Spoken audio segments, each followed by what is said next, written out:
Hey, Secretary. I'll point out, just to point out, that we could do a lot for train congestion, moving crops to market by building the Keystone XL pipeline, as the State Department report said, would save workers' lives and lower carbon footprint. I don't know why we don't, but nonetheless, that's a political decision. You, in your testimony, repeatedly refer to the relative sea level rise in the central part of the Gulf Coast, which is Louisiana. And I emphasize the relative because it is subsidence, as you point out in your testimony, much more so than it is rising sea levels. So just to put it on record, would you agree that we should take whatever steps we can to make Louisiana's coastline more resilient so that as these LNG export facilities are being built, they're not going to get wiped out, as you mentioned on page 13? Or the refinery capacity that you spoke of going down after Rita and Katrina were preserved even in the setting of another storm? Is that a fair statement? Absolutely. The Gulf is obviously, as you well know, absolutely critical energy hub for the whole country. And the coastline issues, the storm surge issues are very, very important for the Gulf and therefore, I think, for the country's energy system.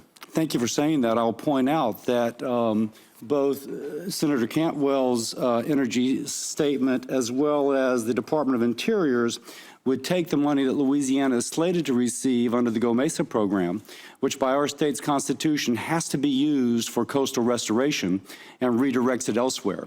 If you will, it removes the very resources needed to increase that resilience that you several times in your testimony point the national importance thereof. So thank you for, didn't mean to set you up on that, but it just so flows. It just so flows that it's just like, I can't understand why people concerned about sea level rise are taking resources away from Louisiana, which are so critical to our nation's infrastructure.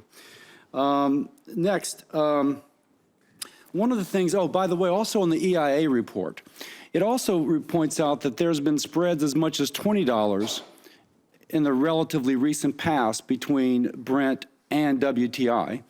As we know, Louisiana Light Sweet typically sells at a premium relative to Brent. And so the report, just to point out, when you say significantly, it's not astronomical. It goes up to 13.5 million barrels per day by 2025, which would actually be a reasonable increase. We have certainly the capability to do that, and it does point out that if we did so and we exported oil, gasoline prices would fall for the American consumer. So we have to point out that if we lift the export ban, gasoline prices fall. And I'm not sure that may have been a little bit lost. You didn't intend to obfuscate that, but it may have been a little lost in what you were saying. So, if I may comment, Senator Cassidy, I do want to emphasize again the 13.5 million barrels a day production was in the high resource case, not in the reference case. So correct. And the high resource case without a low price is the one where one got a significant, about a 400,000 barrel a day impact, as I recall. Yeah, but I'll also point out in that high case that I think it's the Aspen Institute, but it was echoed by Larry Summers, said that if we allowed oil exports, that we could increase the American GDP by as much as 1% by 2020, resulting in hundreds of thousands of jobs. So since those are the blue-collar workers who are even independently of the decreased price of gasoline. And so I'll point out that, again, Aspen Institute, Larry Summers both touting that we could increase GDP by 1%, and that would be really good for the average American family right now. Granted, it may not happen just because of market conditions. But if it does occur, we increase GDP, we lower gasoline prices, we create more American jobs. Again, it just seems like something we should be doing. Let me ask one more thing. And this is purely out of curiosity. Chris Smith, I think it was, testified to Energy and Commerce last April, and he made a statement which I don't quite follow, that the SPR he says, the impacts of overall supply disruption of global oil markets would have the same effect on domestic petroleum product prices, regardless of U.S. import levels or whether or not U.S. refineries import crude oil from disrupted countries. Now, I'm all for the SPRO, but I have to admit I read that in preparation for this, and I'm thinking, what's the purpose of the SPRO? if there is no lessening of the impact upon us, you follow what I'm saying? I can show you the quote. It's from Chris Smith's, for everybody else's reference. He is the Assistant Secretary. Yeah.